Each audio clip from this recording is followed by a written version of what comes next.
Assalamu alaikum, and welcome to another episode of the Habibis, three game developers drinking good Arab tea. I'm your host for this week, Osama Dorius.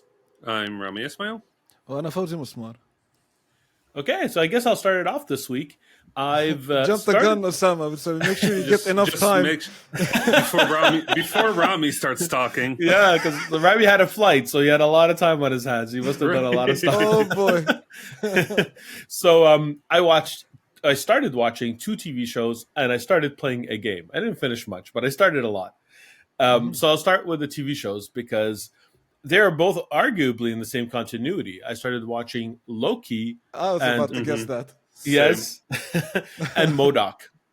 So I don't know if you've heard about MODOK, so maybe I'll start with that one first because everyone was waiting for Loki, or so I Maybe assume. like the static silence that you got after the second one maybe gave you some hints. Loki, yes, MODOK. What? I mean, I know of MODOK, but I Yes. didn't know there was a TV show. Yeah. Well, yes, there's a TV show. It is a joint work from the people who make Robot Chicken and the Marvel Studios. So, which is already very interesting. If you don't know about Robot Chicken, it's like, stop motion type, claymation type TV show. I don't even know if they do it with CG or actual claymation anymore, but that's what it looks like. That's the aesthetic. And MODOK is a weird character in the Marvel universe. He's a giant head that's like floating around, and he's supposed to be a super genius. And he is a super genius in a lot of ways, in the ways he invents things. But as is typical of villains, completely incompetent. Like everything he invents doesn't work out. And Isn't it an abbreviation like machine machine only organism for killing, something like that. designed only for killing? Yes, That was that's it. Yes. That's it. Yes. That's great. I mean, to be fair, MODOK would have sounded worse. So.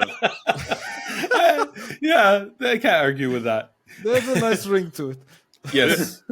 So MODOK is but just on an aside, he was also the antagonist in the Avengers game that came out last year, the year before, from Square Enix. It was last year, I think. Yeah, so he was also the antagonist in that game. So he has a presence in the Marvel universe. The TV show is what you would expect out of something made from people who made Robot Chicken.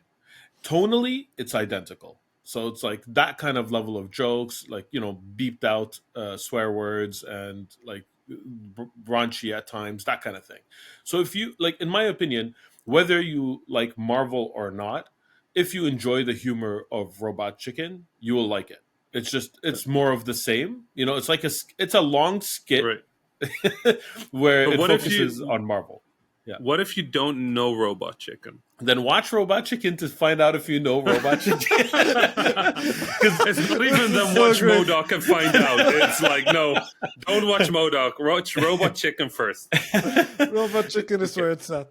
Yeah, because Okay. Robot Chicken, if you don't know whether you're gonna like it or not, and you watch it and you find out you're gonna like it, you're in good for a good time because they have seasons and seasons of content that you could catch up on. For And Robot Chicken. Exactly, for Robot Chicken. Yeah, MODOK I think is on episode 3 or 4. They're just Does the Robot Chicken also go on a killing spree? Like Robot Chicken designed only for killing? Because I'd watch that. I'm pretty sure there were skits in Robot Chicken where the chicken kills people. I'm pretty sure. I don't remember it, Nice. but yeah, I It wouldn't. just reminds me of all those weird horror movies that came out for a while where they made the weirdest things kill people. Yes, Remember like there was leprechauns. Leprechauns, but there was also the one where an elevator goes and kills Yeah. people. And then there's the one where a car tire goes and Yes. kills people, which is by far my favorite. I remember that Oh, one. if you haven't seen that thing, you should watch that. I have thing. not It's seen that ridiculous. thing. It is sounds so so good. funny. It's what was it called? Rubber. Yes. It was Rubber Really? by Oh my God. Quentin Dupieux. It's called Rubber, and it's just a car tire that like rolls around and kills people. Is it like a Not even- self-aware movie? It has to be, right? Yeah, it plays it mostly straight, which is why it's funny. Yeah. Yeah. It is self-aware. I mean, It is self-aware, yeah. but it's self-aware in that way where it knows that it's self-aware, but it also knows that if it makes it too obvious that it's self-aware, it stops working. Exactly. So it's like self-aware straight, like it's straight plate self-awareness. If it's Yes. doing it for 2 hours, I'm not sure, how much that joke has legs. It's pretty funny. It's like, a horror movie is good when the review scores sit around a 5 or 6, right? Yeah, yeah. This one, I think it's like a 5.5. So it's So perfect. All right. Yeah, so that, like, back to MODOK. If you like the Marvel Cinematic Universe or like the Marvel comic books, there's enough. There are enough nods there, like enough characters make cameos and things like that to keep you going. But if you don't like the humor in Robot Chicken, just skip it. It's just exactly that. It's just like Robot Chicken, but only Marvel sketches revolved around the most ridiculous Marvel character, arguably, because Howard the Duck is probably the most ridiculous. And that's it. So I'm enjoying it. Like, it's my cup of tea. I'm a huge Marvel nerd, both of the cinematic universe and comics.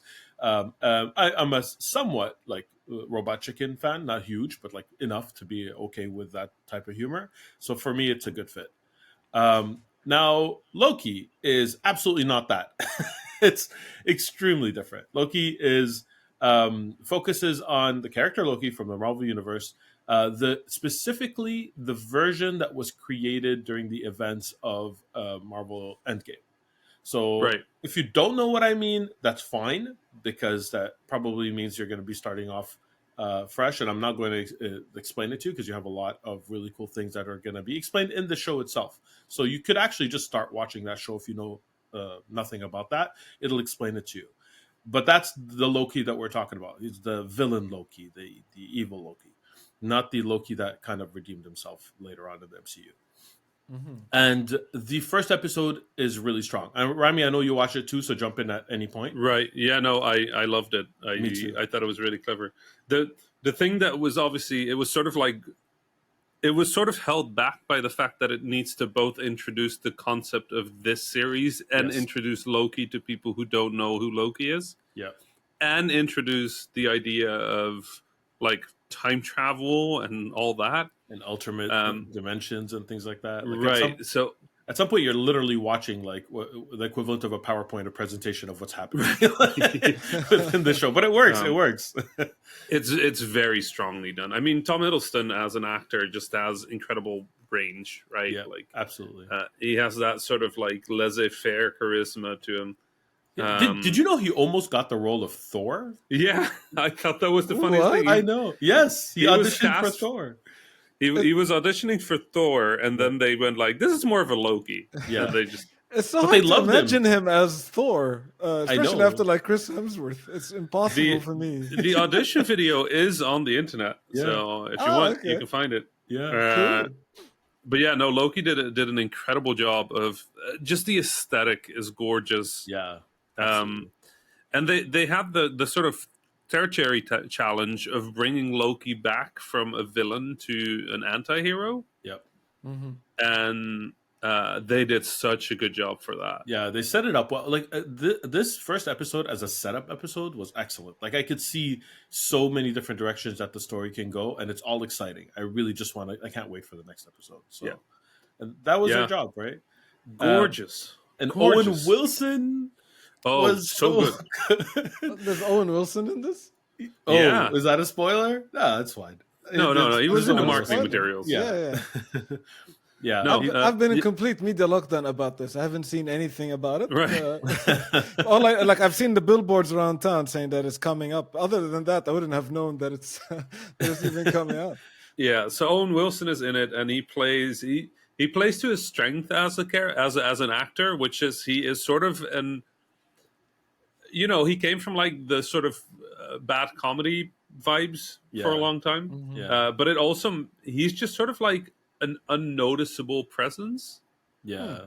And he plays that very well. He plays to his strength as like a desk clerk that is like high up in the organization, but really is just doing his job. Yeah. Nonchalant about everything. Yeah, nonchalant. Yeah. But like really good at what he does. He just doesn't show it.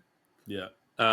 He's like his entire job this first episode is to sort of like bring us into this universe and deconstruct Loki to such a point that he can have the catharsis he has through all of the MCU so far. Wow. And he has to do it in like 7 minutes of dialogue, and Exactly. he nails it. Wow. It's so Super well cool. done. Yeah. So if you're at all an MCU fan, I mean, most of you probably already watched the first episode. Right. If you're already an MCU fan, but I if you're mean, by not, the if you're time on the this is fence, out, the second episode is out. So exactly. But for anyone else who was on the fence, I feel like it's going to stand on its own legs. I feel like it's going to right. be a fun thing on its own. At If least, you just want to watch something really pretty, it's yeah, really pretty. it's really pretty. Exactly. Okay, so my last thing that I also started and not finished, and this one I don't really have much of an excuse because it was really short. The excuse was, busy week, but I'm loving it and I will finish it. I started playing the video game Backbone. Have you all heard of it? Backbone. So I know you've heard of it, Fauzi, because you mentioned it on Twitter. You just forgot the name. It's that Yes, no, I raccoon. remember it. Yes. Yes, it's the raccoon. That game is out already. Wait, let me Yeah. buy it. Yeah, it's out and it's great. I played it about halfway, so I looked up how long it would take to finish it. It's about 5 hours. I played it for about 2.5, 3 hours. So I played it about halfway. So for those who don't know about it, it's kind of like a narrative heavy point and click adventure game without the point and click part. It's just like an adventure game, film noir in a universe that's with anthropomorphic animals. You play a raccoon detective, and the pixel art, like the art style, the pixel art is gorgeous. It's It's so absolutely phenomenal. Like in the pictures and the gifs that they have online, looks so beautiful, man.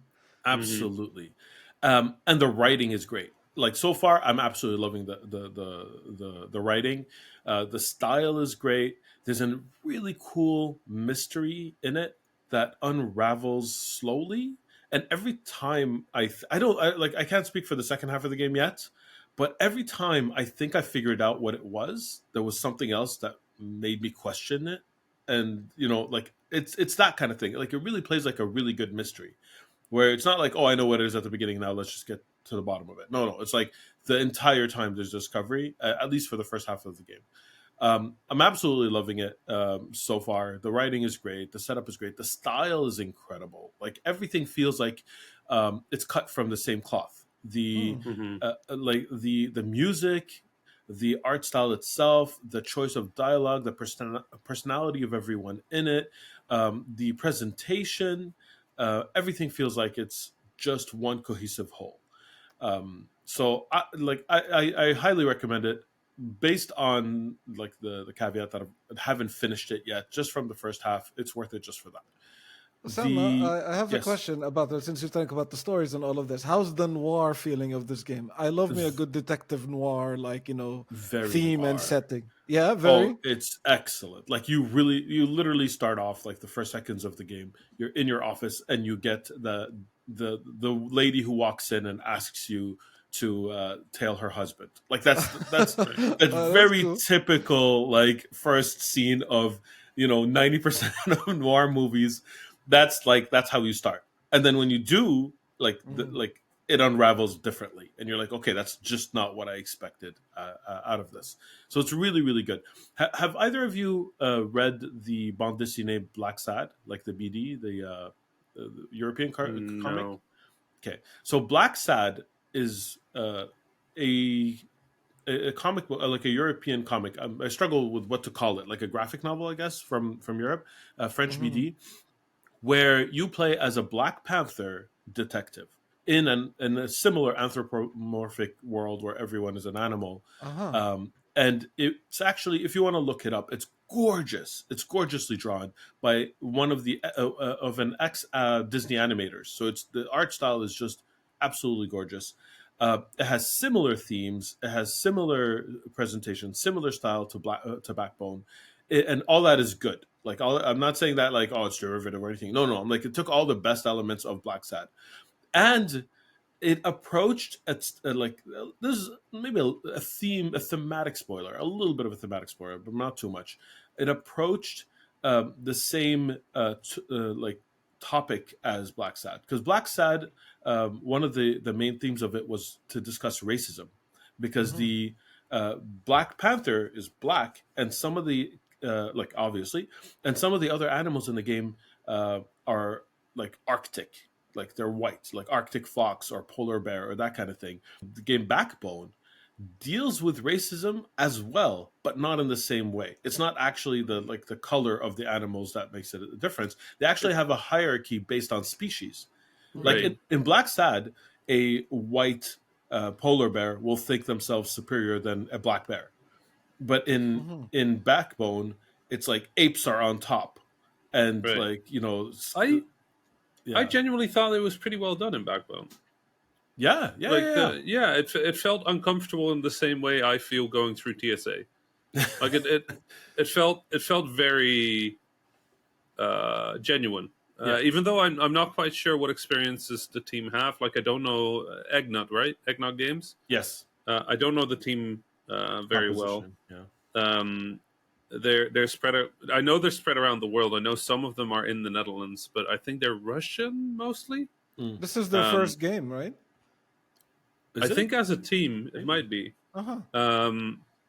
But yeah, I genuinely like the. I mean, as you said, it's gorgeous. I just mostly thought that the racism, because I'm really tired of racism allegories in animal land, right? Like it's like the Dragon Age. Ooh, elves are people of color, and it's like, oh, for God's sake, like, can we Yeah, just say racism? yeah, Um, but normally, it's also sort of done at such a surface level that it doesn't. Every conversation is the same except for you have like a -2 charm bone, -2 charm debuff, or some vendors won't talk to you or something. yeah, Here, it really felt like I was getting screwed over yeah. frequently, right? Like it's like walking by people trying to get into a place like that's where these kind of like aggressions happen, Exactly. and that's where they happen in Backbone too. I was quite impressed. I was as well. Honestly, the same comment. I liked actually the dialogue options that your character has in relation to the racism. Like basically, as a character, you have the choice to be just like, okay, brush it by. This is just something I'm used to, or to be like, what the hell, you can't copy Right. that, but in a subtle way. And I love that. I love that. It really understands, or I felt, it really understands how it is to live in that kind of society. Mm-hmm. Yeah. From what I've like so quickly about it on Metacritic online, it seems that a lot of people are saying what you're saying about like how the world is very interesting and whatnot, and like the story and the premise of the game is super Mm-hmm. fascinating. But seems like some are unhappy by how it twists near the end. So I'll be Oh, I very didn't get there. curious Yeah, to hear your I, perspective, Osama, once you get there as well. Yeah. Did you get there, I Remy? yeah, I think I would agree with that. I mean, the game kind of gets stuck in having so many twists and like big moments that I think there's just a bit of poor expectation management for what the game is. But if you can step over that, the game is really good for what it is, right? Yeah. Yeah, it's added to my cart and everything already. Like I knew it was coming out later this summer, but like it's been a hell of a summer for me, so I've lost track of a lot of stuff. Right. Yeah. Well, I'd love to hear about that. Shall I go through what I did? Yeah, Go for it. Then- absolutely. Yeah, go for it. Okay, so last time when we spoke, had I finished Mass Effect yet? No. You were just about to finish the third one. Okay, Exactly. I finished Mass Effect.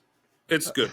The video game is good. That's it. Like You've heard it it's- here first, folk. Mass Effect is good. It's good. And I will add the DLCs are phenomenal, but also just Mass Effect was good already. And what I like about it is that it holds up, right? Like the game holds up almost exactly as it was.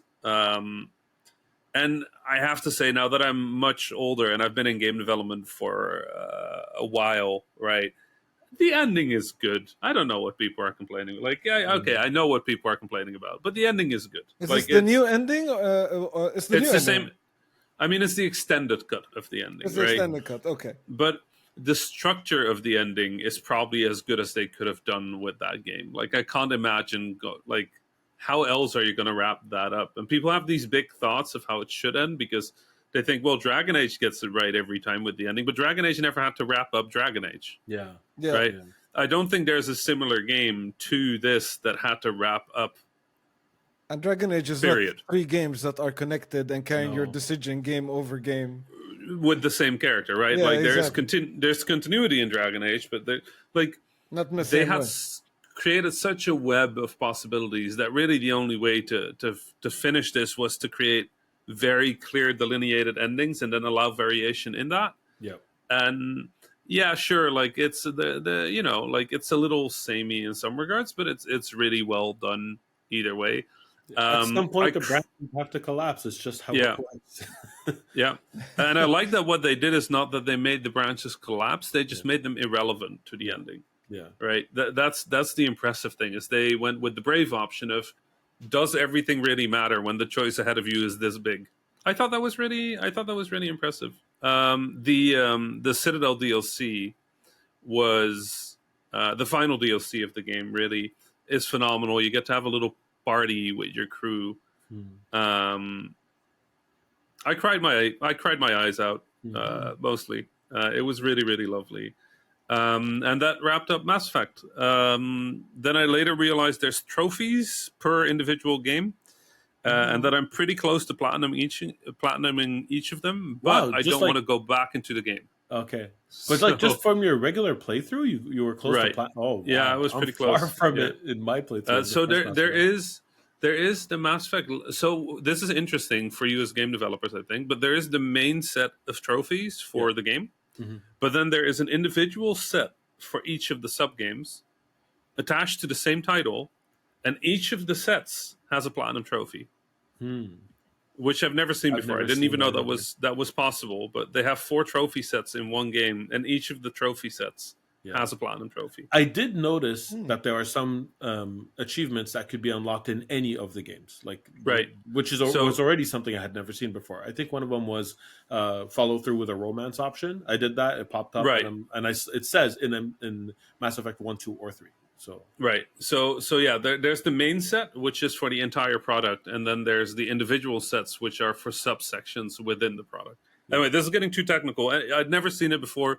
If you're playing it and you're a trophy hunter, make sure to check in your trophy list because there will be 4 games added to your trophy list for just playing this title. And there's 4 platinums to be had, although the main set is just too hard for me. hmm. Um, then after that, I had nothing to do with my life. I watched Loki, like Osama, and then I just was sad for a few Oh. days until I realized I just needed a new narratively strong game where a small group of people like fights for the fate of the universe. So I downloaded Earth Defense Force Oh, World nice. Brothers, Hmm. which is the voxel-based Earth Defense Force. So there's 2 possible responses to. Well, there's 3 possible responses to this game. The first one is you love EDF and you don't love this, which is fine. The second one is you don't really know about EDF, but you're just really offended by all the stereotypes in it. And the third one is lol. And that's kind of the 3 possible reactions to it. I fall in the third one. Okay. I really thought I was going to hate the stereotypes in it. But I found a Dutch tulip girl in the first minutes, and her special power is that she can throw tulip grenades, and her ultimate is throwing a windmill. And then I did a level on the pyramids where I fought Godzilla, and there was a moment where I was really worried because with stereotypes, it's usually the stereotypes are about the other people, Yeah. and sort of like the creators or the strongest cultures don't get stereotypes, right? They Yeah. get characters. Yeah. But then I met the American character, and he's a cowboy that doesn't understand anything about the world. Um, and the Japanese character is a ninja. Oh. So they just went Okay, all out on everybody. they basically did a Street Fighter on the Yeah. Right. characters. So everything is super stereotypical. It's silly. It's ridiculous. It's extremely self-aware about EDF and about video games. Uh-huh. Okay. There's a mission early on where you're fighting Godzilla, where suddenly the tactical officer that's keeping you updated of mission progress calls in to say oh, I see what's happening. This is one of those let's show how strong the boss fights. I don't think you can actually beat it. Just keep hitting it until it runs away. And that's actual dialogue in the game, right? So it's playing it that way. If you enjoy that kind of stuff, it's fun. It's kind of like EDF. It's not quite EDF because EDF isn't that self-aware. I was about to ask Um, Rami if I've never played an EDF game before, would I like this one? So here's the thing: if you've never played an EDF game before, stop everything you're doing, download Earth Defense Force 5, 5 is the and best play one. that. 5 Okay. is the best one. Those games are criminally underrated in my eyes. They're like They really they're are. so fun, but like doesn't seem like that many people know of them. It's weird. Like the people that know them can sing the songs, and the people that don't know them don't understand why anybody would play it. So I've Um, never played one. So Play EDF 5, and you know what? Yeah. If you're going to play EDF 5, let's play it together okay, I'm gonna because you add can it to my split screen it. absolutely. And then after that, I also booted up Ratchet and Clank, Ooh, Oh, the new one. and yeah, Rift Apart. Mhm. Whew. It's good. Wow, it is. I mean, it's Ratchet and Clank. It's Insomniac, man. It's Insomniac. It's super high quality. But you know what? You know the thing that really got me about Ratchet and Clank is, there's something to be said for when there is a next gen thing. There needs to be the tech showcase, right? The game that shows what the new potential is of the hardware. And I've always believed that for this next gen, a large part of it is going to be in the architecture of level design, yeah. right? Because we don't have to worry about streaming as much anymore. We don't have to worry about like loading stuff anymore. Like, sure, there's still problems. There's still things to think about, but generally we can do things a lot smoother. Um, and Ratchet and Clank just goes like architecture, lol. We don't need that. We don't need architecture. Here's just a thing you can go in, and now you're somewhere else.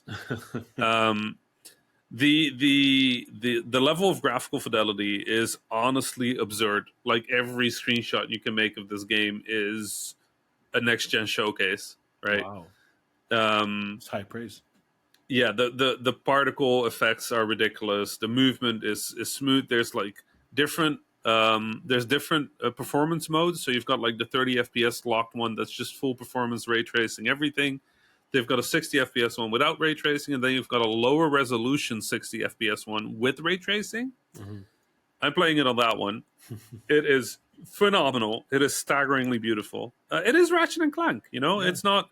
They're not doing particularly much gameplay wise with the mechanic. It's mostly a visual like gimmick, but when they use it, it's really fun. And in terms of like the roller coaster ride that it gives you, it's great.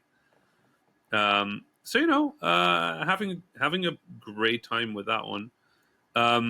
Besides that, I mean there's honestly not been much time for me to play things either. I think this is gonna tie in a little bit to what Fauzi has to say, because if you've been busy, I'm gonna guess part of it is E3, right? Oh man, E3, preparing for E3 and all of that. So I've been busy with the two things. I've moved apartments, as Nice. we were talking about last week. So I'm now in my new place, all settled. But yeah, it was like it was a couple of days of me being in boxes, all kinds of boxes, and obviously I found a box that I've been moving around. I think I moved this box 4 countries. It has every USB cable known to man. Nice. and it's like, I think there's like hundreds of USB cables in Including that the really weird square one with the little USB micro on top of it. thing. No, it's a giant one because like every device I buy comes with a USB cable. And I'm like, I think I Right. have all the ones I want connected, but I can't throw away a USB cable because that Yeah. might come in handy at some point. Right. And I have a box of those things, hundreds of them. Yeah. That might be too much. The thing is, like, I should have grabbed that box and as is threw away. But then, Right. like, as I was packing stuff, like I'll put it under the bed. Maybe one day I'll need it.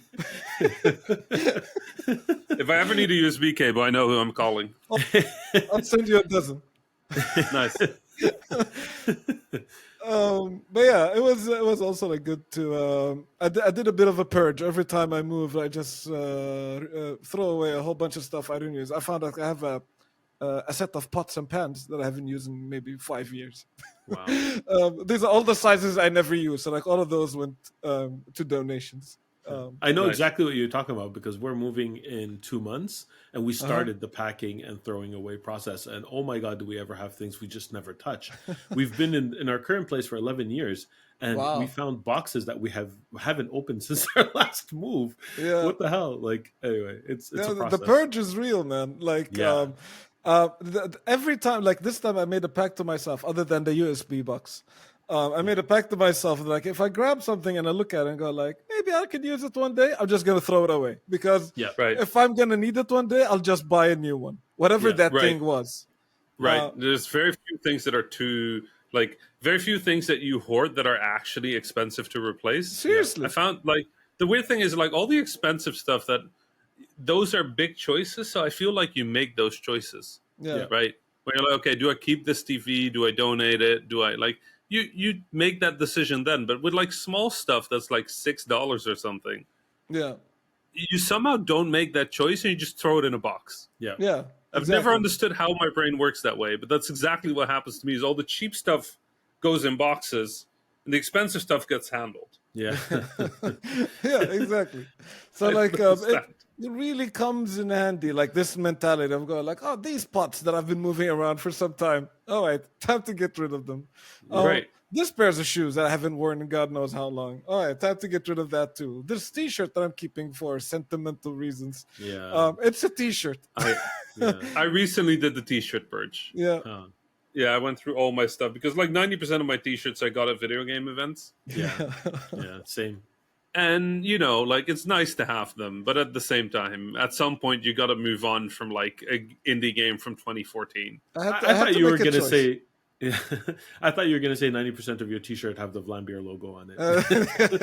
I mean, I have a lot of those as well, but usually those T-shirts like don't even make it home. Yeah, makes sense. Like Just giving it's- them away. Yeah, Well, yeah. I mean, if I've worn them, I'm not giving them away. Ah, Again. yes. But like, I travel very lightly, so everything extra is a problem. Actually, this is my first Habibis not at home. Oh yeah, that's right. I'm- You've been traveling. Yeah, I'm in Montreal, and I set up the. I mean, do I sound good? you sound great. You sound great. Nice. I brought the microphone, so you know, it's nice. This was my first flight in a long time, so I kind of moved as well. Ah, there you go. I mean, it's only for a few weeks, but That's works. pretty cool. It's you back where you belong on an aircraft. Yeah, I was so happy. I can like imagine. I must have had a smile on my face for the entire flight. And then when I landed, I wanted to play Flight Simulator, but of course you I did. don't have my control set up here, so I can't use it. And I was in a hotel. Yeah, I haven't been in a hotel since PAX East 2020. how terrible Wow. is the TV? It was so small. It was so, and my window looked at a wall. There was only a wall. Wow. And I was like, this is perfect. I am back. I'm back. You're The back. thing about hotels is like, even though they're all different, they all feel the exact same, Yeah, yeah. right? So for me, I've lived in the same place, sort of mentally, for 7 years of my life. Yeah. And then I stayed at home in the Netherlands for like a year and a half. And Yeah. now I'm back at like the travel home. Back And where you it's- belong. It's really nice. It made me very happy. How does new home feel? Because we talked about home last week. Yeah, Like, man. how does I have fast internet, so that's all I need. especially now? Especially Yeah. now. No, I got everything sorted out. I got my stuff in place. I got my guitars and the little trinkets I spoke about, hanging in where they should belong. So it's kind of Mhm. nice. It's kind of nice. The- I'm feeling like settled in. Did you jump over the smoke thing a few times? I haven't actually. I haven't found out in the boxes just yet. It's important, man. After our conversation, now I don't jump over it anymore. Oh, The tradition is gone. I'm telling We- you we- that's a YouTube channel right there. That's right it. in I the don't, making. I don't want to piss off my new neighbors. Like, oh, the new neighbor is jumping over our heads for some reason. Hasn't moved in I mean, one it day. could and just be already a new making sound. tradition. Every day besides Friday, you post a picture of you jumping over the smoke thing, and then every Friday you post a Friday video. I love it. That's If we do a Habibis panel at some point, I'll get some Yeah. and we'll do some jumping on stage. I mean, I don't want to be involved in any other panel that sets off the fire alarm. To be honest, 'Cause Any wait. other panel. Any other? Wait, what? this was like years ago. There was like a wrestling panel that they used to do. Oh, yeah, is that the Uh, giant bomb stuff? Yeah, I was yeah. on that when they decided it would be a good idea to have a smoke machine Oh, for the no. intros of people, That's funny. and it set off the fire alarm and evacuated the entire hotel. Oh no. So that was the thing. Oh, that's hilarious. So yeah, I think one of those is enough. Yeah, Yeah. fair Generally. enough. Fair enough. But yeah, no, okay. We'll figure something out. Yeah, Yeah. we have to. But yeah, other than moving, it's been a big week ramping up towards E3. Like the game that I'm working on just got its reveal trailer. Yeah, congrats. Thank you. It's Congratulations. been I can't wait to play it with you. Yeah. Oh my God, you guys are gonna have I'm so gonna much get fun. wrecked. It's okay. It's part of the game. We're all gonna get Yeah, wrecked. It's exactly. it's part of the game We're experience. gonna have a Okay, Habibi but- squad.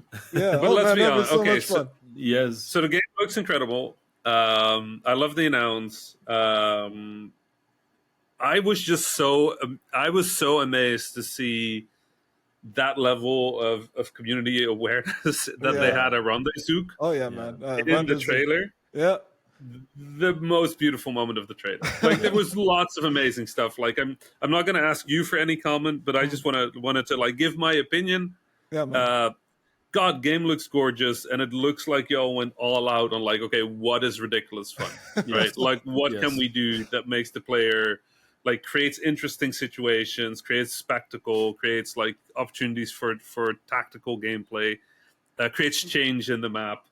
What a like, yeah, it feels like a Battlefield. But if Battlefield was put on like some device that makes it go 200%, you know, which I'm really excited for. It was and yeah. Fauzi, I will say, I was really happy. I saw Arabic. There you It go. was Yeah. correct. It was correct. I looked for it. I looked for it. You're not gonna make Rami's website. Right. I'm just imagining Fauzi sitting there over the shoulder of the trailer, people just being like, no, zoom in there. Enhance. 600%, please. Okay, that's Eric. I can't confirm or deny that may or may not happen. Made me very happy. You know, like you're talking about the Renderzug moment. One of the funniest things is like I had a friend of mine, like, you know, as the trailer came out, was like, I loved everything about the trailer, but Fauzi, come on, like a dude jumping out of a jet, shooting another jet, and landing in the jet was a bit too much. Because he doesn't know what the Renderzug is. I was like, Right. I was like, dude, I'm just link you to this video, which is like Right. a collection of reaction videos of like just maybe like 50 people losing it at that one Yes. scene. Right. Incredible. But I mean, it's such a classic moment in Battlefield history. Like, Yeah. you know, eject from the airplane, grab your rocket launcher, shoot the airplane behind you with the rocket launcher, and then just land back in the airplane. Yeah. That is Battlefield 90%. Like that's if you ask people what is Battlefield, they'll link you that video like 70% of the time. Yeah, it's in the Exactly. dictionary. That's what it is. The other thing I loved about that whole thing was somebody made an edit where it fails. Yeah. Did you see that one? I actually retweeted that and said, "This Oh, is I didn't me see when it. I try to pull it off." It's like the character lands on the side of the airplane and just sort of like bounces off and falls. Beautiful. Yeah, so Congrats. congratulations. The reception seemed really, really good. Yeah. thanks a I lot. was We super stoked. were super happy. Like the reaction from the community, like really had me and I know a lot of people from the team almost in tears. Yeah. We were like, you know, very excited too. And actually, this is like, you know, still going on. So like, as we're recording this podcast, we actually have to have an alarm on because at Right. some point I need to bounce. We have the gameplay reveal on the Xbox stage. So, Right. so like, Soon. this is still gonna happen. Like this roller coaster of a week is still going on. And like, I hope like, you know, the reaction for this, hopefully by this time this comes out, we would have known. Yeah. But yeah, like the reaction of the gameplay also matches the reveal trailer. We are very confident that, you know, people Yeah, are I gonna don't love doubt it. it. I don't doubt it. But yeah, I'm excited. there's always that moment, like you know, when you have something good, but there's always that moment when Scary. it's going out to the world. You go like, oh my god, and it's like it's really what the spirit of E3 is all about. Sometimes, you know, Right. it's like we're pushing this thing in front of millions of players for the first time. We know it's good. We've been working hard on it, but like let's hope you know millions of people think the same.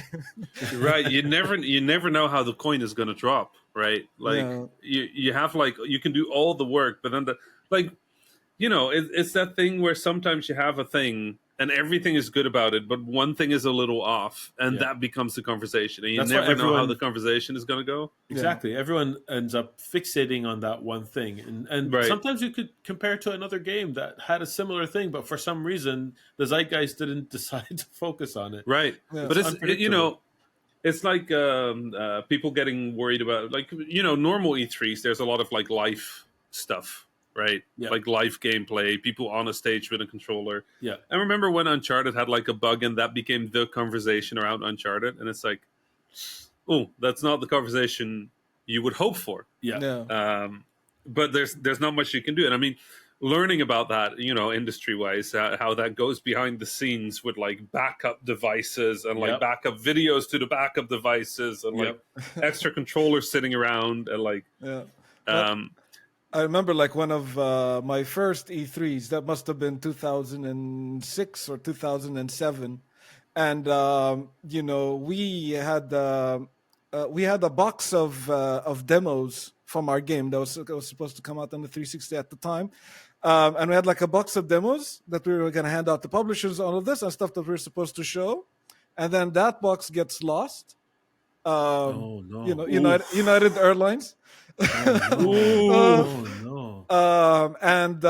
But luckily we arrived 3 days before the show. And we were, like, panicking, man. And then we called the guys back home at the studio in Jordan, and we go, like, you guys need to send us. So, like, we got the guys, like, burning DVDs back home nonstop, putting them in the box and FedExing it over to us. And, like, in true game dev, we were like, oh, that means we have 3 extra days. So I'm, like, up until midnight trying to fix more bugs. since I have 3 extra days before they get them burnt in the DVD, I can fix some more stuff before they send that over to us. So and then, like, the disc, like, literally arrives an hour or two before we get to give it away or show them. And I'm running around carrying boxes of discs and putting them away. I've done show floor bug fixes at E3 with my laptop in my backpack, and I'm just sitting next to the device and just uploading builds. It's like, what am I doing with my life? This is one of my earliest Rami Ismail memories. It's not exactly at E3. It's at a demo night in Montreal, and basically we would have a whole bunch of developers show off their games for 5 minutes. And Rami was a guest. He came, he spoke for about 5 minutes and sat down. He wasn't showing a game or anything. And a developer went on stage and their game wasn't working. So Rami ran on the stage, debugged it for him, and had this game run. Like, everyone was like, wait, what's happening? Like, do you remember that, Rami? That's such a Rami thing. Rami once jumped on stage to fix my prompter during my talk. My second screen wasn't working, and, like, the IT guy wasn't figured it out. It's like he's trying to figure out what to do, and then Rami jumps in, like, "Oh yeah, I know this broke with me before," and then he's fixing it. Rami, that's the thing, right? Like, I've done so many of these things that I usually know what's going wrong. Whether it's, like, presenting a game, like I consult on, like, hundreds or maybe thousands of games, so, like, when something goes wrong, I can usually go, like, this seems like this thing, right? That's incredible. Yeah, it's a funny it's a funny thing to be known for, to be the guy that jumps on stage to fix the talks IT guy. Right. It's a great industry IT brother. So Rami, I have this problem with my mic. Yeah. Right. You should put a pillow behind it. Even that. No, I don't know. E3 is a strange thing because I don't necessarily love E3. I love the spectacle of it, and I love the conversation around it. Yeah. That, for me, that's E3. Yeah. But I have a lot of good memories of that show. Like, I love the emotions around E3 the most. Like, the most memorable thing from E3. When I think E3, the thing that I remember the most is seeing the developer on that Ubisoft Nintendo joint game, the Mario Raving Rabbids, like the first time. Right. Yes. when he started crying when he saw like Miyamoto So good. on the stage, like that, like I cried Yeah, with him. same, I won't even same. lie. Right. Such a good moment. It was beautiful. I think the entire games Yeah. industry did. Yeah. Like, everybody who works in games is like, oh, I can imagine why this man is Yeah. emotional. Yes, exactly. Man, what a moment. But yeah, it's a lot. Most of my E3 stories are just way sillier than this. Like all of you have such profound stories. I'm like, I accidentally walked backstage at an Xbox show. Like I very early on in my career, nobody knew who I was, right? So I kind of got into this tradition of, well, if I want to be in places, I'm just gonna have to like walk my way in, right? So I just tried sneaking into stuff when I was just starting. People, please don't do this. The industry changed. Things are much tighter. Security is way stricter. Yeah. Rami is a very short, small man. Nobody notices him when he, he Well, walks up. I think it was the opposite. It's the fact that I was like a very tall, like nobody thinks I'm sneaking into something because it just doesn't fit with how I look, right? It's like this big so I guy, would just very walk into confident. things. Sure, he belongs here. Right. Right. And, the guard would go something like, "Where's your wristband?" I just raise my arm. I have my leather jacket on, so you can't see my wrist, and just tap my wrist like 3 times. And like, don't you see it? And then keep walking. There's like, well, I guess fair enough. But yeah, I've managed to sneak into quite a bunch of stuff. But one of my favorite was, you remember Sean Layden? Yeah. PlayStation. He was at guy. PlayStation for a while. Yeah. Yeah. The first time he ever did a talk at E3. I had snuck backstage, and there were these 2 guys watching a monitor of Sean speaking, and when the talk was done, he came backstage, but he came. I decided to join those 2 guys because I'm less suspicious standing next to other people, right? I only have to convince those 2 people that I'm supposed to be there instead of somebody walking around being like, "Who are you?" Yeah. Because if you're standing in a group of 3, nobody's going to pay attention to it, right? Exactly. Like I've played Assassin's Creed, I know how this works. So I'm standing there watching Sean on these 2 monitors, and he comes backstage, but the door where he comes backstage is right next to the 3 of us, right? And he walks to the 3 of us, and he looks at them, and he goes like, "How was that?" And the first guy goes, "Oh, that was very good. I think the messaging came across really well." And the second guy goes like, "Oh yeah, timing was great. Like we're, really well done." And then he looks at me, and I go like, "You really got to stop doing that thing with your thumb." Where he's doing the media train like thumb interpunction. Like that's like, because I'm like, that's too media trained, right? Before Sean, it was Adam, and Adam Boyes was just on stage like making big gestures, and here comes Sean, who genuinely great person, like had great ideas for PlayStation, a great idea for the brand, really really kind humanist, as far as I knew him. Or know him. I don't know what he's doing nowadays. But I just thought it was a little too media trained, so I did that. And he looks at me, he's like, "Who are you?"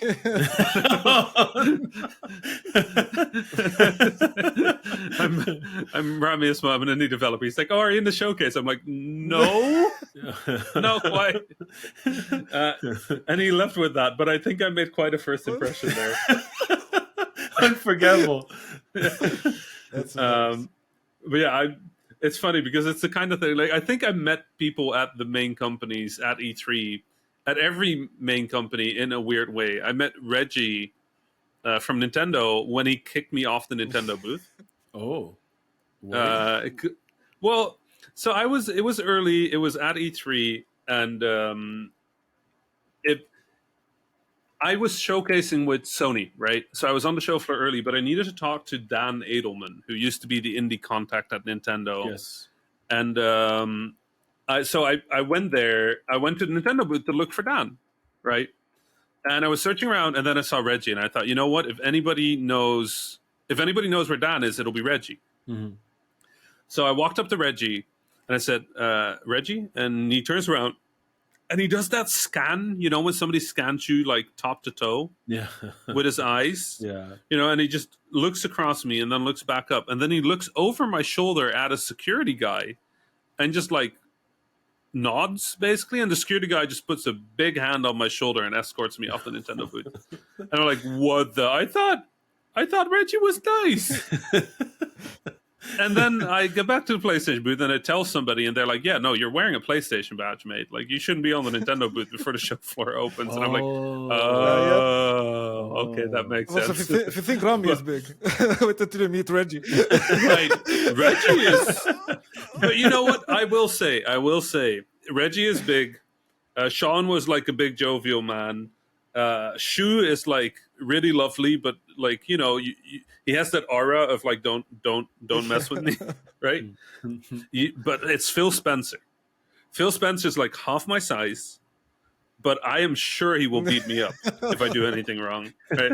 And he's like the nicest man. Guy. Like I don't think he beats anybody. He's the nicest man.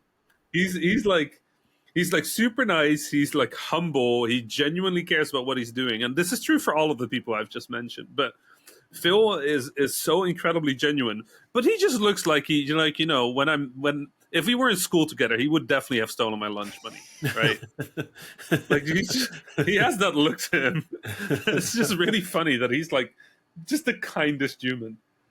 Yeah, E3 is a lot of nonsense like that for me. Like running around, running into people, and then being stuck with them for like ending up in like weird dinners with all sorts of heroes from my childhood, and just be like, I don't know why I'm here, but okay. Showing games, like I don't know. E3 is just. I think it's the people that make. I think it's one right? of the best like things about this industry is that, you know, it's so inclusive. Everybody is just happy that, you know, everybody else is there. You know, we're all making games together. That kind of vibes. I really love it for that. Right. Absolutely. And it does translate to the internet right now, because you see the Wholesome Direct, you see all the shows that are happening, and we're still cheering for each other. Yeah. Like everybody is still cheering for each other, right?